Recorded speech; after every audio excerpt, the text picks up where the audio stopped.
This is Gareth Southgate, and this is the Three Lions podcast.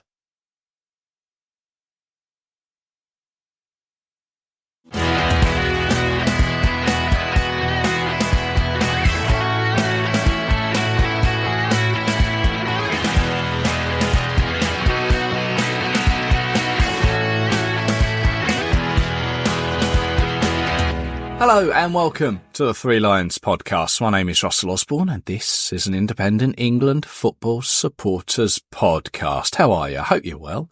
Thanks for all the comments on the recent episodes. They seem to have gone down really well, which is always great to hear. Don't forget, if you've missed any, you can always find them on your podcast provider of choice or threelionspodcast.com. Let's crack on with this episode. It is a bit of a feature episode, this one. With England being drawn against the Republic of Ireland in the recent Nations League draw, along with Finland and Greece, it got me thinking more about a suggestion for an episode from listener Richard Cook, who messaged me a while back saying, just had an idea for a podcast. Not sure if it's something you would think would be good, but how about players who have started for England in youth levels, then switched? The likes of Lookman, Musiala and Zaha, who actually played 2 games for us. Yes, you're right. Love it.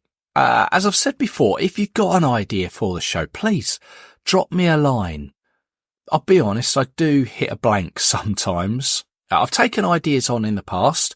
Sometimes I'll jump on them and think, why hadn't I thought of that one? Or some I'll have a think about and decide, I can't make a whole episode out of that one. And then some of them I'll sit on for a while until the opportunity comes around, much like this one. So don't be shy, drop me a line, threelionspodcast@gmail.com or on the socials, just search me out. So this was one of those episodes where the research took me in plenty of directions. Wikipedia rabbit holes, England Football Online, England Stats, the BBC website, FA website, the whole caboodle. And I was trying to come up with a name for this episode along an Irish theme, but it started to become a bit too specific, as it's not all Irish. So I've just stuck with the Nationality switch episode. And in fact, thinking more about it, it's possible, maybe highly likely, that you, as a listener, may be in a similar position or have similar experiences. So maybe you can actually relate to some of the players that I'm going to mention. Maybe more so than I do. I think I've said before, when I've looked at my direct family tree, I don't appear to have much in the way of overseas history or foreign blood, shall we say. My wife, however, she does. She has an Irish maiden name. I think it was on her grandmother's side. So I'm not trying to be too controversial here or political, just more factual. Think of it as a similar feature to the Who Do You Think You Are TV series. I don't know, you might hear something and make you want to investigate it a little further. Anyway, I've mentioned Ireland, so let's start there.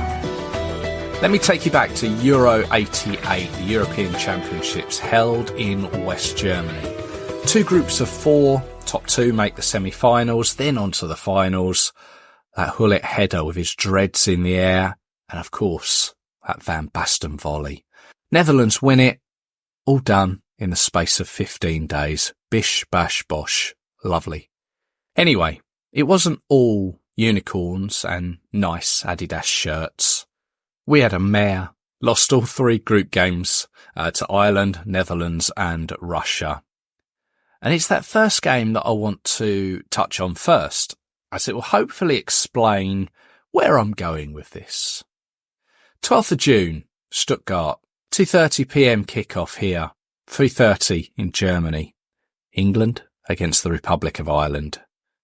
The England team was already full of players we recognised. Shilton in goal, winning his 99th cap. Kenny Sansom winning his 84th. There was Chris Waddle, John Barnes, Gary Lineker, Glenn Hoddle on the bench. And the same could be said of that Ireland team that day. I, as a 10-year-old, I recognised many of them because they played in the top flight of English football. The old Division 1, as it was known, obviously well before the days of the Premier League.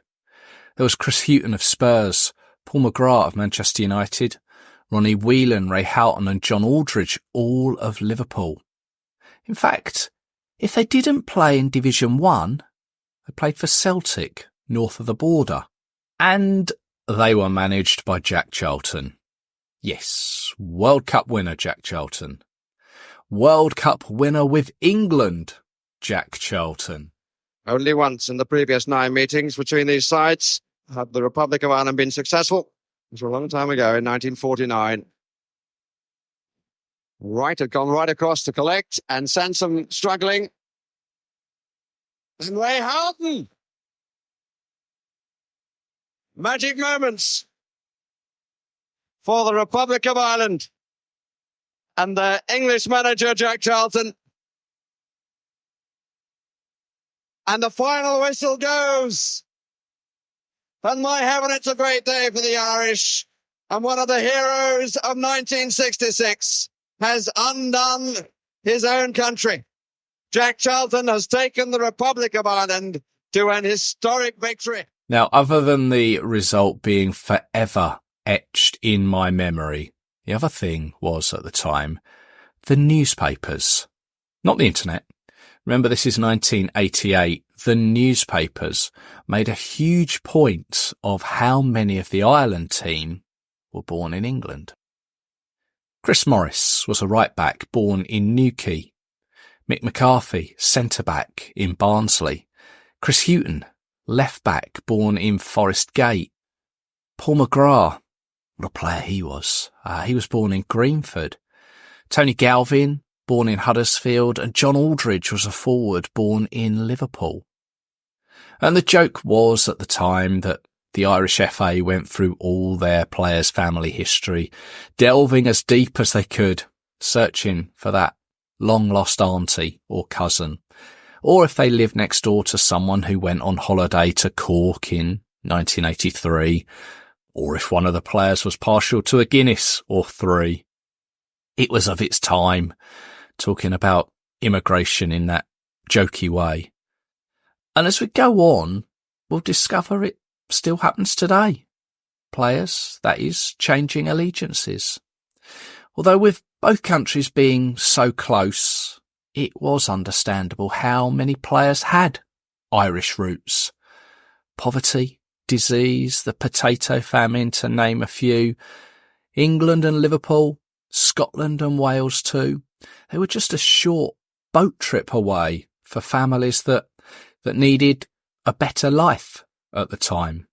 But from a footballer's point of view, you want to play the game at the highest level. Back then, the Champions League as we know it now wasn't what it is. So playing international football was the pinnacle. And if they couldn't break into the England team, next best was if they got a chance to play in a Euros or a World Cup for a team that wasn't of their birth. And to bring a bit of balance from that game in 1988, standing across from the Ireland side was John Barnes for England, born in Jamaica. It's a good ball there for Barnes. Now can he take Leandro? John Barnes now. Michael all the way for England. Barnes. Good. In England, amazingly, are into the lead.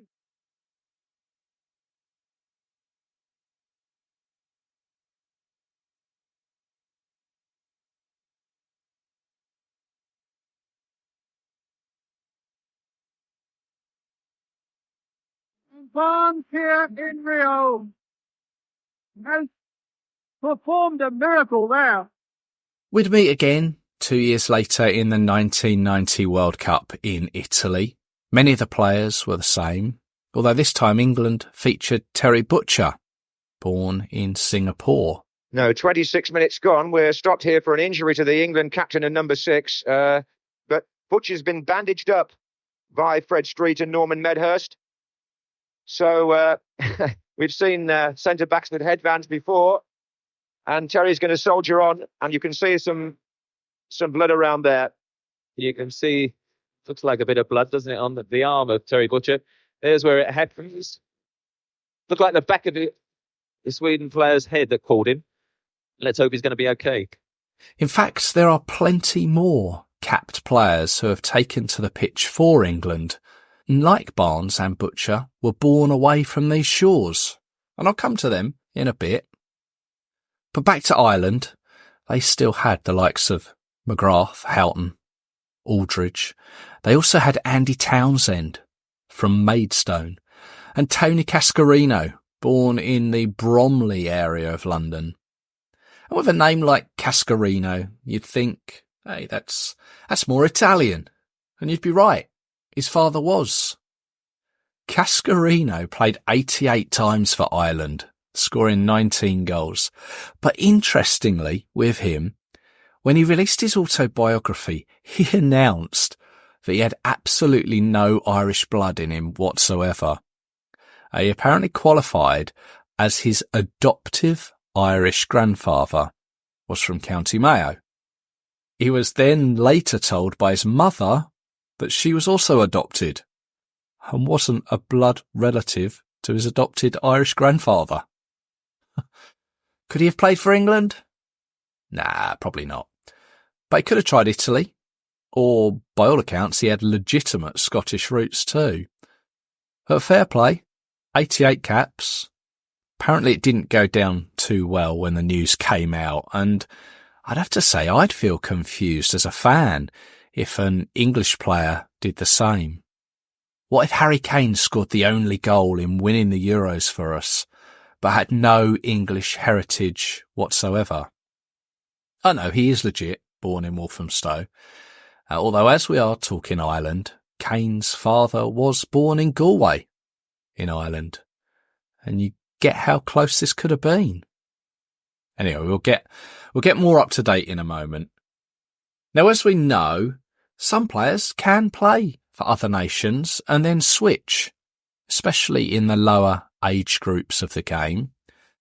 But even when it comes to the senior side, players can appear in friendlies, then make a switch, so long as they haven't played in a competitive match, a qualifier or tournament. That's the rules now. But let me tell you a story of John Reynolds. He of West Brom and Aston Villa back in the late 1800s. Born in Blackburn, he was moved to Ireland at an early age, but returned home aged 15. He was called up to the British Army and was posted back to Ireland. He began playing football for Lisbon Distillery, who were just called Distillery back then. He went on to play for Ulster too, and this was in 1890 and 1891. And in that time, he also represented Ireland 5 times. Now, one of those games was against England in a British Championship match, one which England won 9-1. The one Ireland goal that day? Well, it came courtesy of John Reynolds. March 1891, Reynolds returns to England, plays for West Brom, where he wins the FA Cup 3 times. And it's here that they discover that he's English by birth. Not quite sure how this had escaped Reynolds, I don't know. But now he decided to represent England. He became the first player to represent both Ireland and England. He won 8 caps for England. And one of those was in a game against Ireland, which ended 2-2. Unfortunately, he didn't score in that game. That would have been a good fact. But he had already done so against Wales on his second outing. So he is the only player to score for and against England, obviously excluding own goals. Clearly times back then were different. I'd imagine a paper trail was hard to follow. Documents posted rather than faxed or WhatsApped. But let's fast forward 60 years to Jackie Sewell, a player with 100+ appearances for Notts County, Sheffield Wednesday and Aston Villa.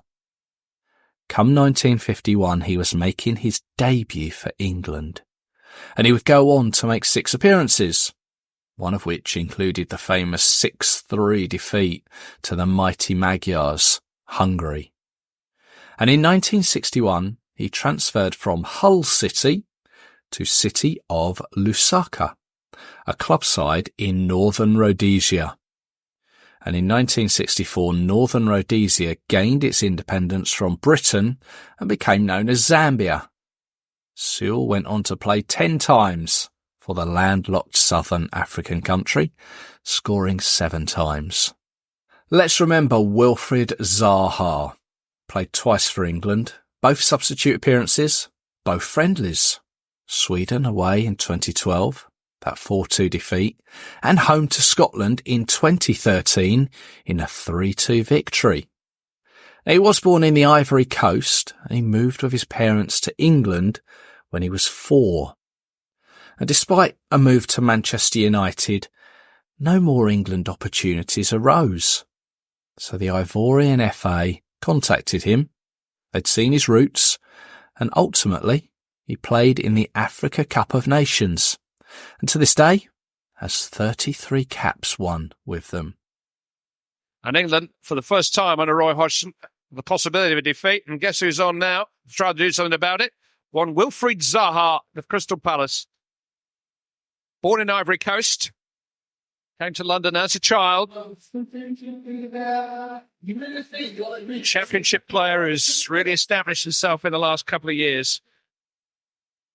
Andy, I know you're English-born and obviously an Irish captain. Was there a time when you had a choice to make between Ireland and England? No, we didn't have a choice to make. And my own take on all this is these guys out there tonight that are pulled on the shirt for England, surely they want to commit to that. Surely they want to give that every opportunity. They want to try and make it in an England team, in an England setup, whether it be at a World Cup or a European Championship, whatever. I mean, I'm hearing a lot about the options that are available to Sterling and to Zaha and people like that. Well, for me, you pull the colours on of England, you should stay with it, stick with it, and make it a permanent one. Of course, there are plenty of players who have represented England at youth level and then decided to make the switch to another country, as is their right. But just imagine where we could have been had some of the following decided to stick rather than twist. Saido Berahino, as a child, fled Burundi, a country with a lot of civil unrest at the time. He came to Birmingham and started playing for West Brom. He's had a checkered career with clubs such as Stoke and Sheffield Wednesday, and he also represented England at under-16 through to under-21 level. He won the 2010 under-17 Euros. Gareth Southgate had him for the under-21s, and Roy Hodgson even called him into the senior squad in 2014 for games against Slovenia and Scotland, but he didn't make the pitch. So in 2015, Burundi approached him, and in 2018, FIFA allowed him to switch, and since then has played 18 times for them. Newcastle United fans will remember Shola Amiobi, born in Nigeria in 1981. He came to England and Newcastle aged 5, and it was at the Magpies that he won his 20 under-21 caps for England. In 2009, he declared his interest to play for his homeland, and FIFA accepted, and he won 10 caps for the Super Eagles and appeared at the 2014 Brazil World Cup for them. Whilst I've given a lot of mentions to Ireland in this feature, what with the Nations League draw pairing us together, we've also drawn Finland. Remember Carl Jenkinson of Arsenal? Well, his mother is Finnish, or from the small Finnish-Swedish-speaking community of Finland. Jenkinson represented England at under-17 level, then Finland at under-19 and under-21, before returning to England, making his one solitary cap against Sweden. Yep, same game as Wilfried Zaha. Ravel Morrison, the player with a wandering career, shall we say, and one of only a few that Sir Alex Ferguson couldn't mould the way he wanted to. He played for various England youth levels before switching to Jamaica at senior level, and has so far represented them 18 times. We begin to get a little more up to date now. Following Balogun, born in New York to Nigerian parents, they came to England when he was just 2 years old, and at the age of 8, Arsenal had signed him up. In his later teens, he would play international football for England at 17s and at the USA for 18s. He would also represent England at the same level and would continue up to under 21s, where he played 13 times, scoring 7 goals. But the USA were once again sniffing around, and from the outside, he appeared a player who was eager to be selected by England at senior level, but Gareth Southgate wasn't taking his advances. So in May 2023, FIFA allowed his switch to the States and has since played 8 times and scored 3 goals for them. Ademola Lookman, born in London to Nigerian parents, joined Charlton, moved to Everton, had a period of time in Germany for Leipzig before coming back to play for both Fulham and Leicester. And at the time, he was representing England at youth levels 19, 20 and 21, and he was part of the squad that won the 2017 Under-20 World Cup.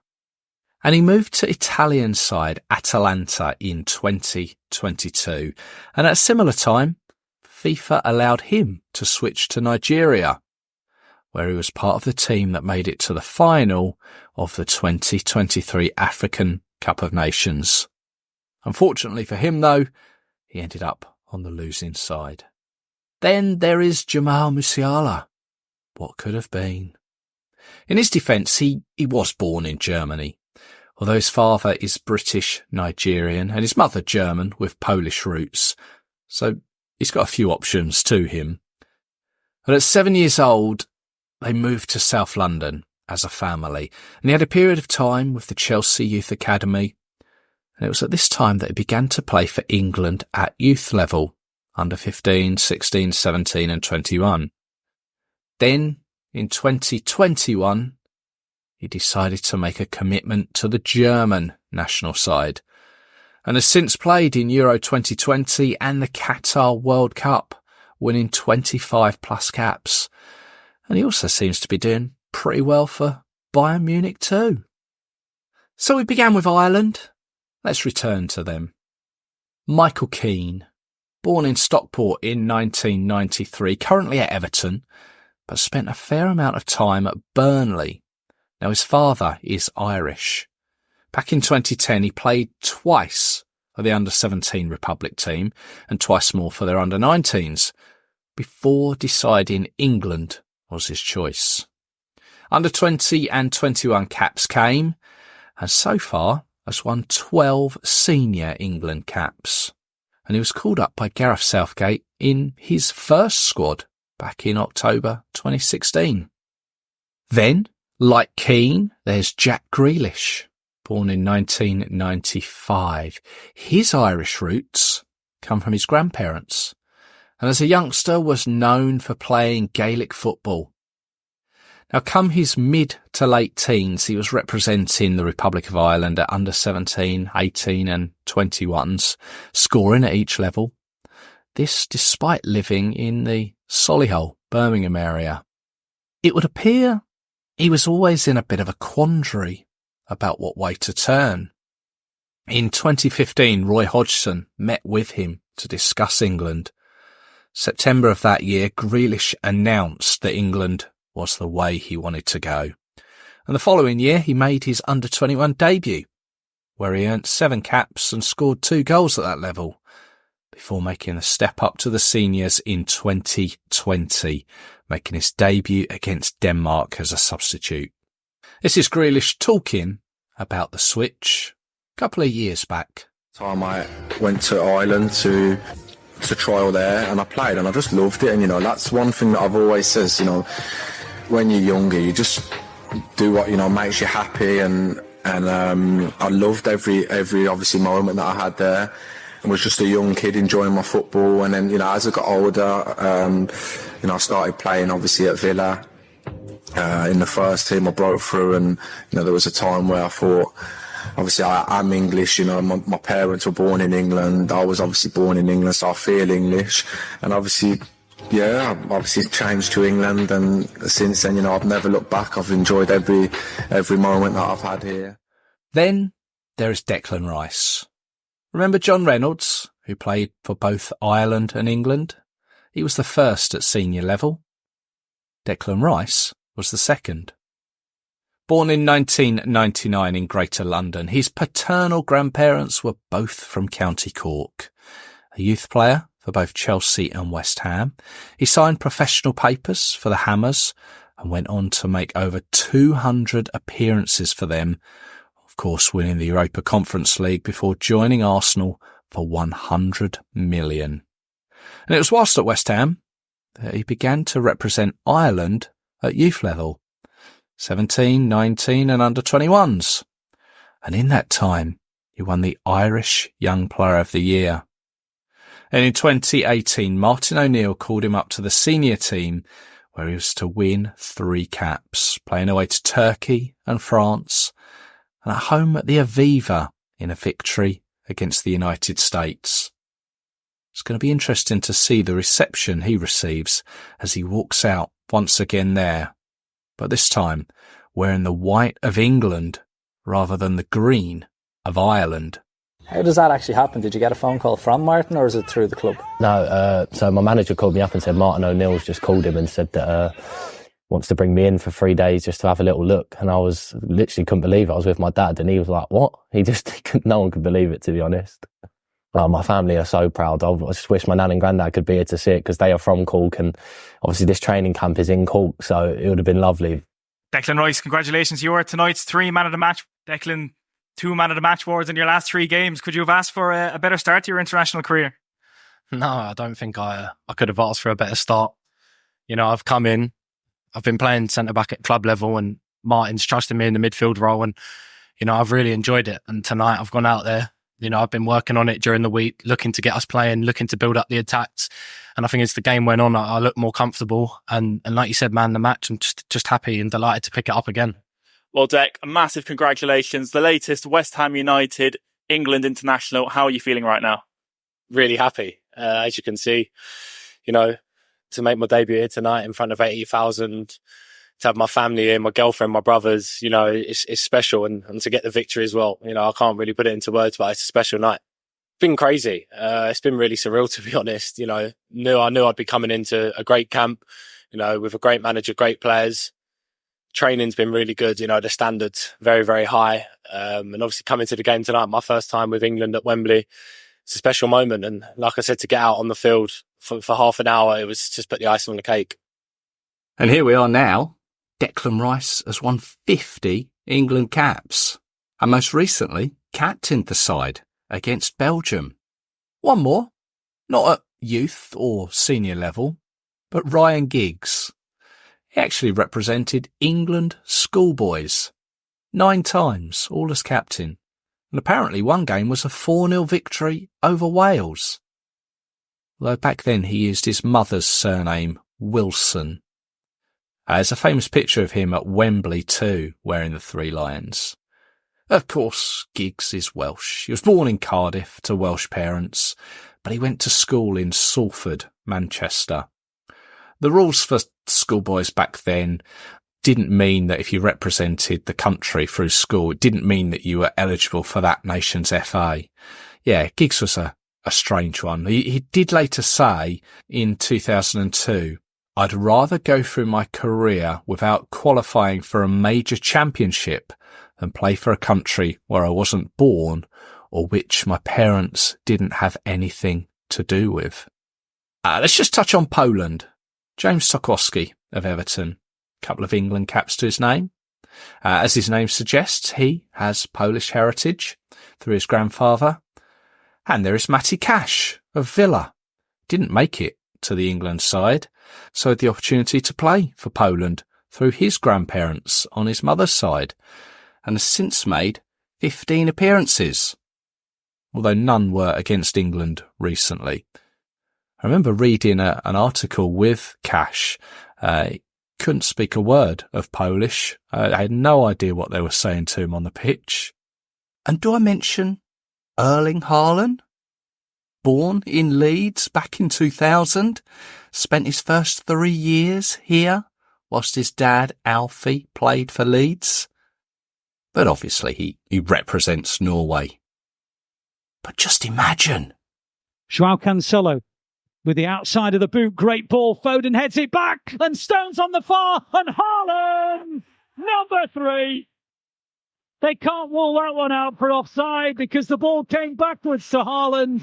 And City lead by 3-0. And now Haaland has his second hat-trick in the space of 4 days. He is quite an extraordinary player. It doesn't matter where the ball goes. Like a magnet, it arrives in his possession, and it's 3-0 City.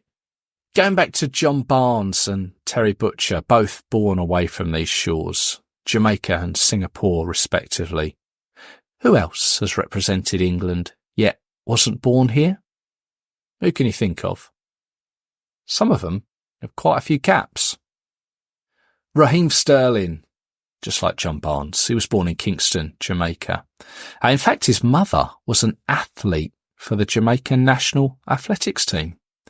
Came to England aged 5, as well documented. He grew up not far from the Wembley Arch. Now Rashford, Sterling through the middle. No flag. Raheem Sterling! The long wait is over. It's his first ever England away goal. Raheem Sterling on a hat-trick. Oh, it's deflected. It is 4 for England. It is Sterling's night. Played into Sterling. Great control. Great goal. Expertly taken by Raheem Sterling. Then on to Shaw. Big chance for England. Sterling is down again. Jamaica also for Luther Blissett. 14 England caps for him. And like Sterling, and also of recent squads, we have Mark Gay and Fikayo Tomori.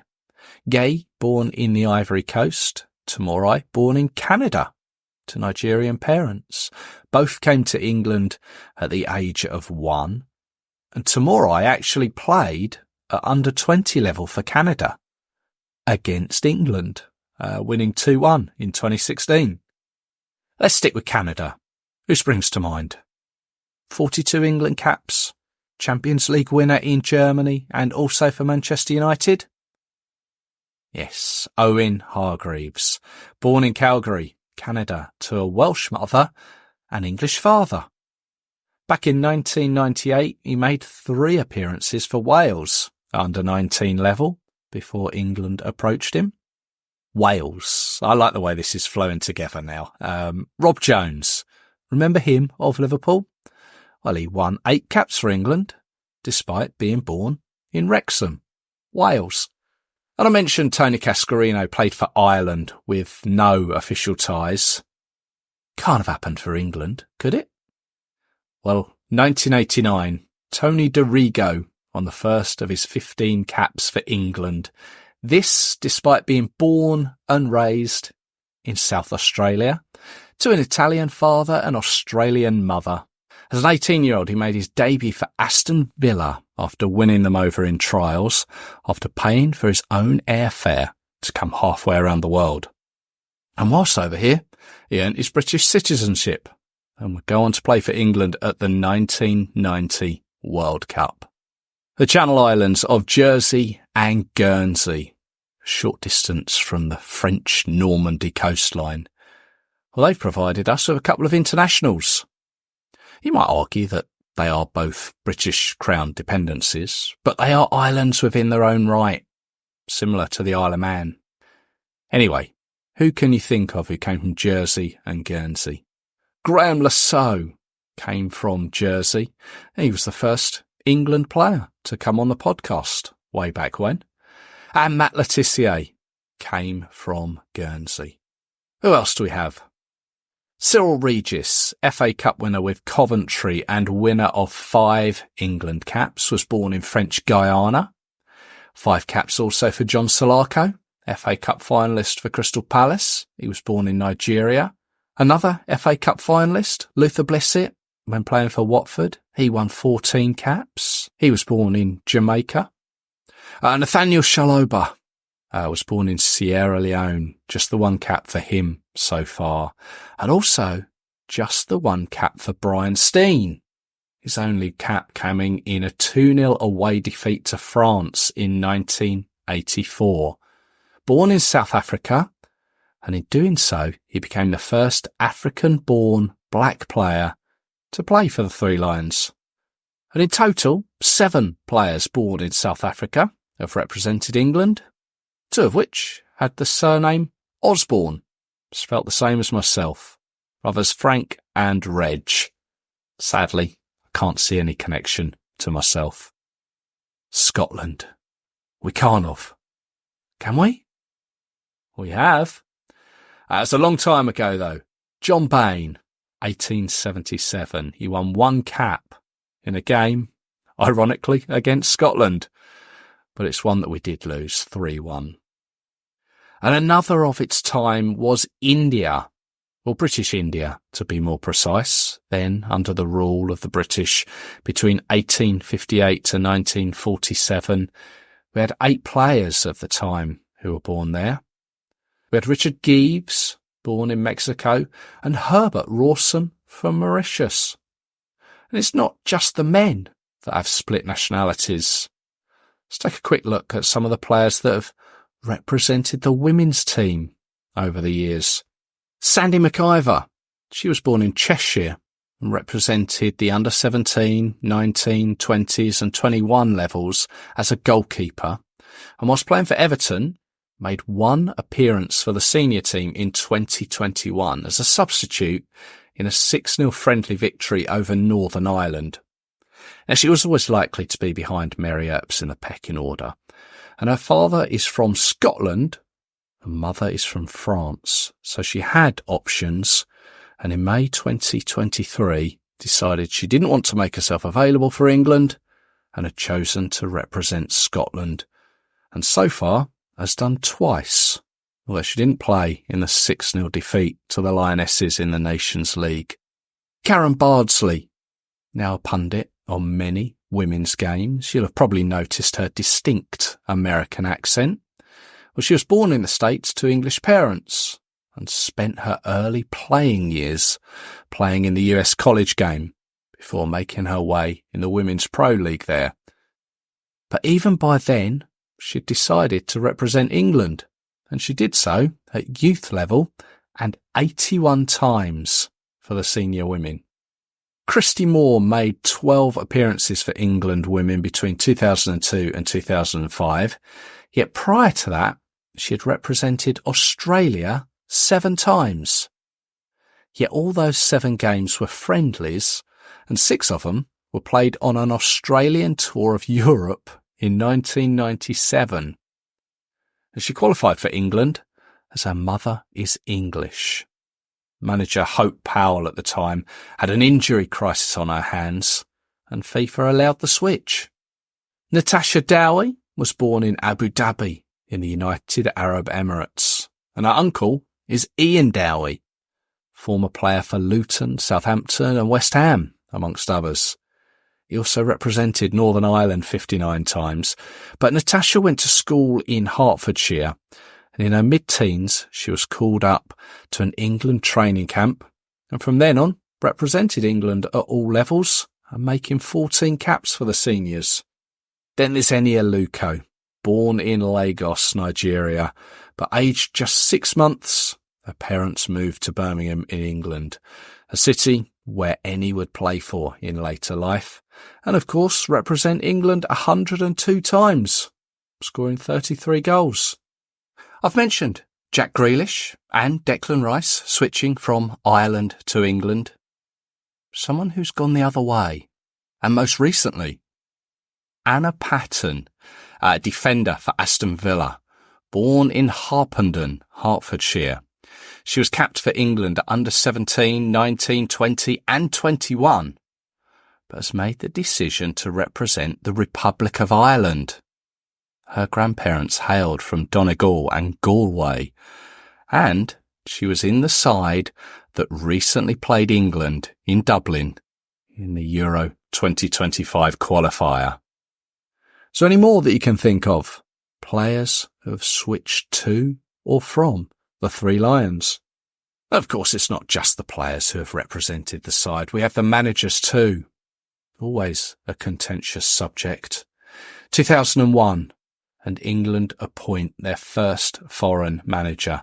Kevin Keegan steps down from the job, and in came Swede Sven-Göran Eriksson.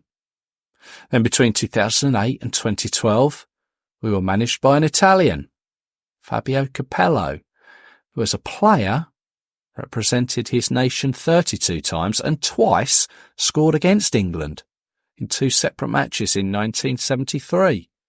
You'll be aware there is a faction here who object to having a non-English coach. How are you going to win these people over? Yes, I heard that. I saw it in the newspapers and I heard a lot about it. I can't do anything about it. I'm a Swede and that's it. The only thing we must hope is that we're going to play good football and do good results. If we don't do results, of course, they will try to hang me, but even if I was an Englishman, they hang me. So that's... I'm very proud and honored to be the England manager. I have wanted this job for a long time. But in this moment, my English is not so well, and I prefer the answer in either. Steve Cooper, recent manager of Nottingham Forest, he took charge of our under-17s as they won the 2017 World Cup, beating Spain 5-2 in the final. Could he be a future England manager? Steve Cooper's Welsh. This one's a little twisted. Lee Carsley is the current under-21 manager. He represented the Republic of Ireland on 40 occasions. He even played in the 2002 World Cup. Yet he was born in Birmingham. He only qualified for Ireland through his grandmother, who was born in County Cork. Then the women. Serena Weigmann, coach of the Lionesses, is famously Dutch, but took us to victory in the Euro finals. As a player, she played against England on a couple of occasions, but she wasn't the first foreign coach of the women, though. In between the resignation of Phil Neville and Weigmann's start, Norwegian Hege Riise took temporary charge. And just like Fabio Capello, she scored against England twice. Sticking with the women, 1991, Welshman Barry Williams took charge of his one and only England women's game. 5-0 victory over Scotland, and a game played at Wickham. And then another Welshman would take the reins some years later. Mark Sampson. He was appointed in 2013 and took the team to the semi-finals of the 2015 Canada World Cup. There we have it. Not really sure what I've established there, other than as a nation that gave the game to the world, or one of the nations, I know there are various other views on it, we've been pretty inclusive and open. Sure, it can be a bit sketchy at times, but it does make you think we can all be a big, happy world together, can't we? Regardless of where we come from, and can continue to do so. Maybe that's a bit too deep for another time, another podcast.